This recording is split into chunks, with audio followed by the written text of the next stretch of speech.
2, 1.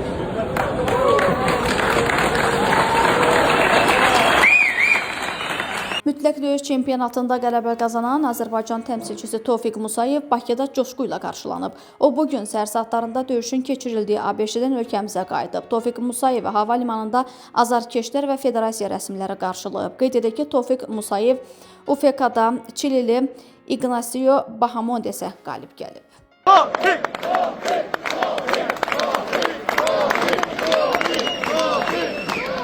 Bakı-Balakən-Bakı marşrutu üzrə gecə qatarlarına yeni dayanacaqlar verilir. Bununla bağlı Azərbaycan Dəmir Yolları Qapalı Səhmdar Cəmiyyəti məlumat yayıb. Bildirilib ki, bu gündən etibarən qatarlar artıq Ucar və Ləki stansiyalarında da dayanır. Bu yenilik daha çox sərnişinin gecə qatarından rahat və əlçatan şəkildə istifadə etməsinə imkan yaradır. Qeyd olunub ki, yeni dayanacaqların verilməsindən sonra hərəkət qrafiki də yenilənib.